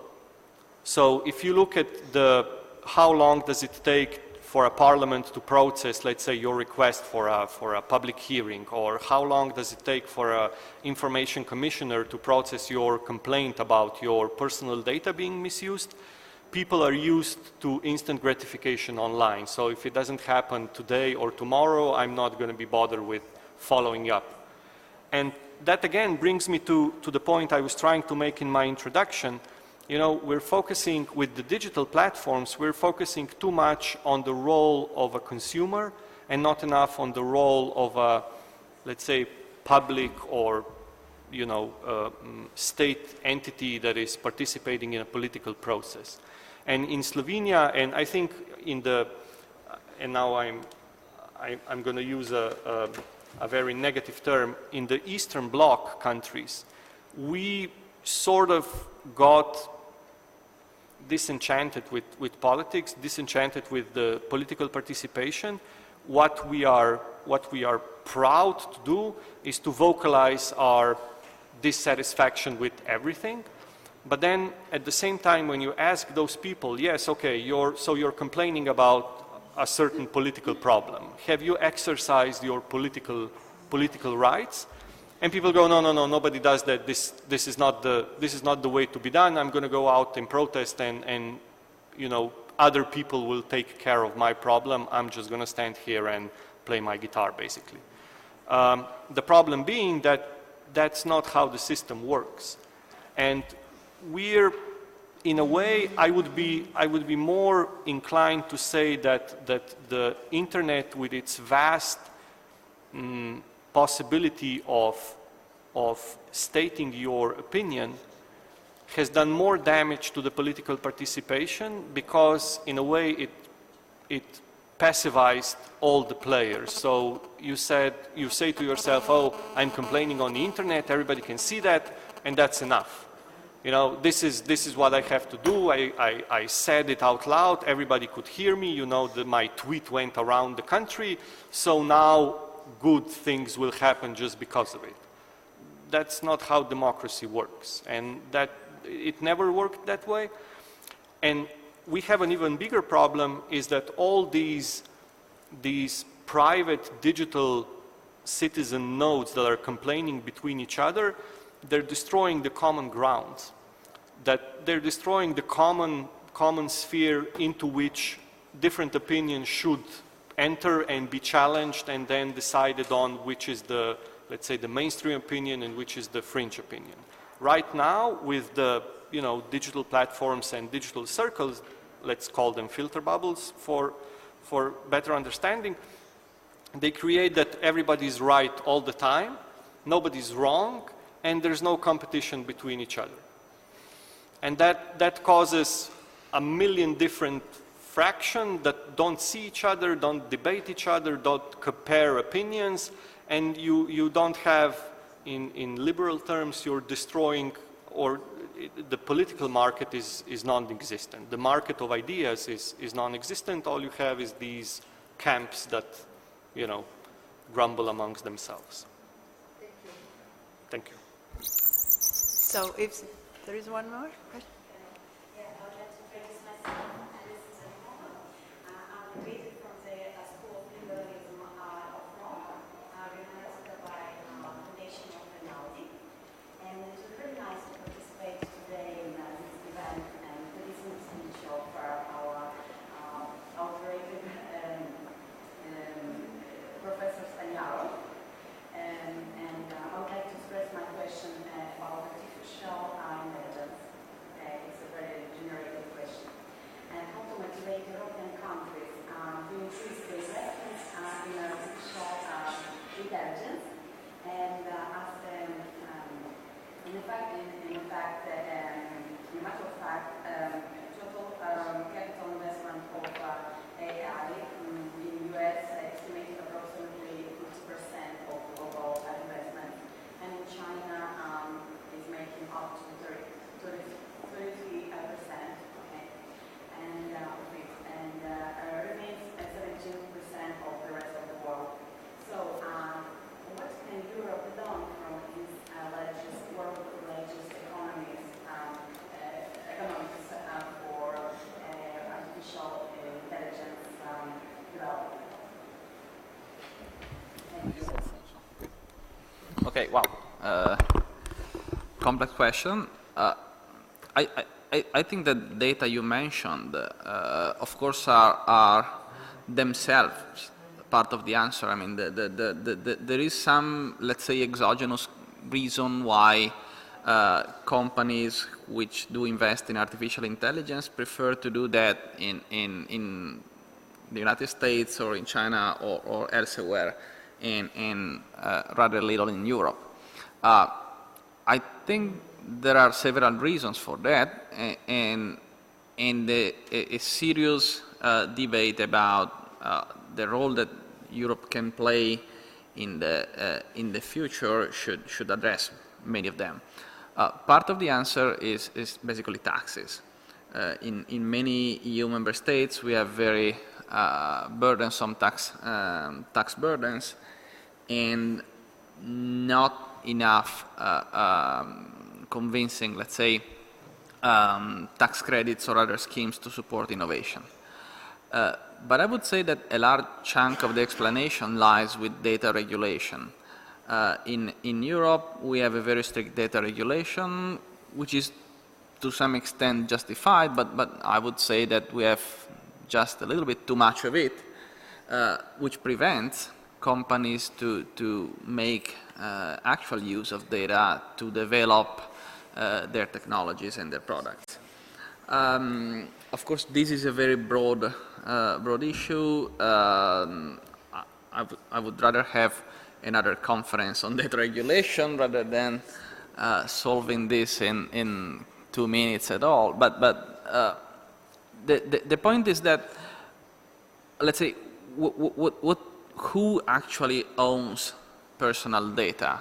So the answer European legislation gives is you own your personal data, and so whoever wants to use this data should either pay for it or be subject to very strict regulation or something else. The American and even more Chinese answer to this is data is not anything valuable per se. It becomes valuable when you make some use of it. And so access to data and use of data is much easier elsewhere. We are probably, I mean, both approaches have limits, and we should probably find ways to strike a middle ground.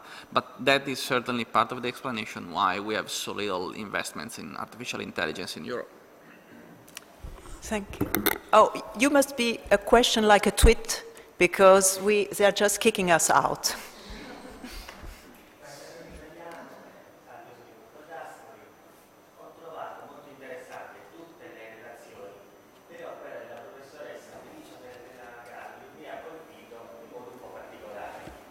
In effetti, non lo so, io credo che qui ci sia il problema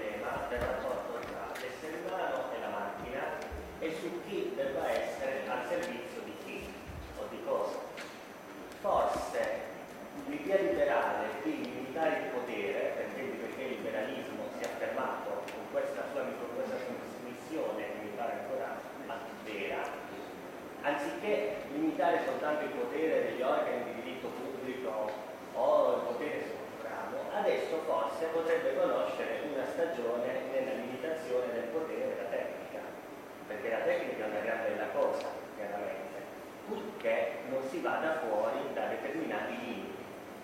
Questo era un po' un augurio, se così vogliamo dire, e forse gli anziani potranno essere in un prossimo futuro, ed è un bene che si arrivi anche a un'età sempre più avanzata e nelle condizioni di salute migliori, potranno essere assistiti magari non da delle macchine ma da dei propri congiunti, magari da una società un pochino più umana. Sì, il problema è che non ci saranno i congiunti.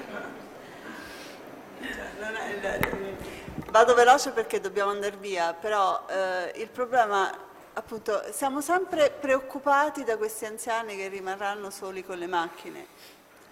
La questione è, ci saranno tantissimi anziani, ci sarà bisogno di assistenza, ci sarà bisogno di cura, non vuol dire abbandonare gli anziani, vuol dire farsene carico, con l'innovazione che magari riusciremo a trovare, ma vuol dire riuscire ad assisterli, non a volerli bene, è una cosa diversa, ma ad assisterli in un modo più efficiente, perché i congiunti non ci saranno.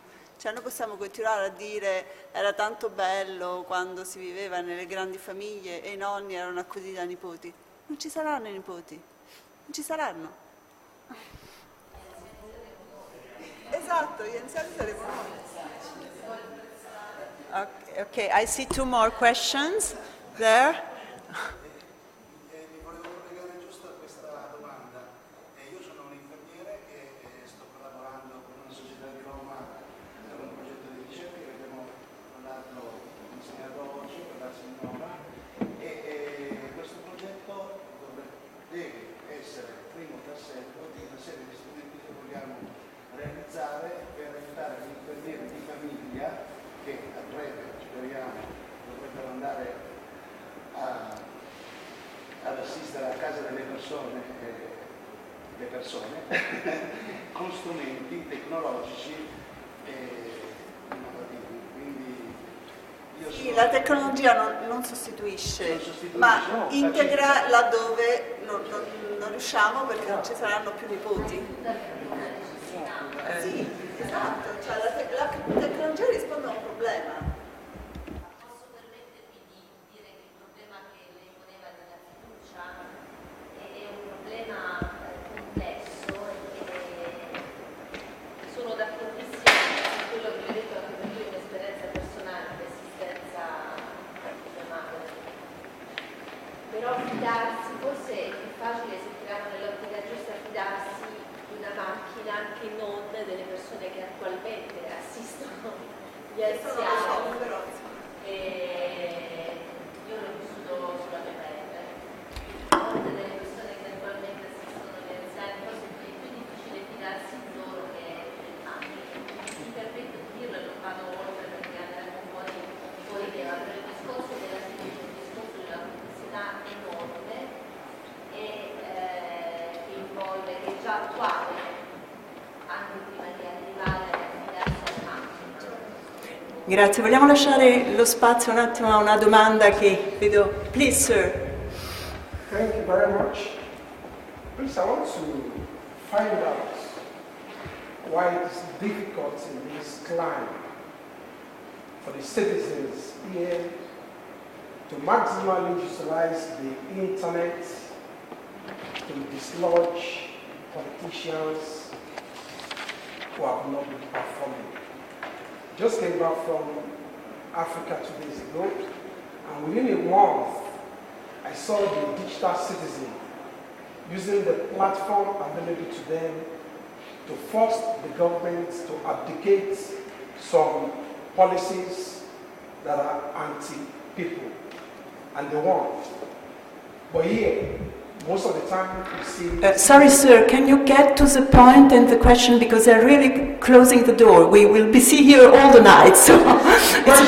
When is it going to be possible for citizens in Europe to use the internet to force politicians that are not performing to expectation to be removed? you want to answer?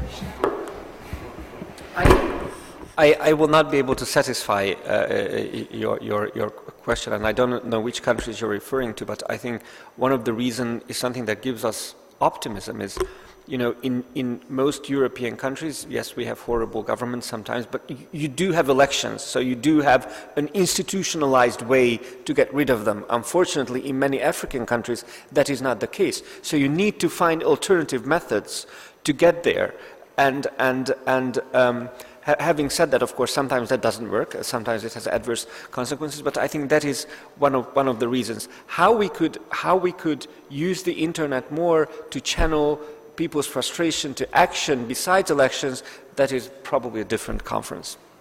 And if I can just add my 2 cents, I think, as my colleague already mentioned, I think it's imperative we focus on the established and recognized institutions that are in play that assure that the whole democratic system is functioning, and we as citizens, as political animals, we should focus on those institutions to do their job right. And if they're not doing it right, we shouldn't be, the trend is usually to call for abolishment of the institution. Instead, we should be calling for replacement of that institution leadership. So don't, if the information commissioner is not doing their job, don't try and cancel it out, you know, change the person who is running it and who is not reading the law, let's say, correctly. Thank you. So I want to thank you all the speakers for their contribution, and also the audience for your inspiring questions, and thank you to the Health Foundation for this very interesting debate. Good night.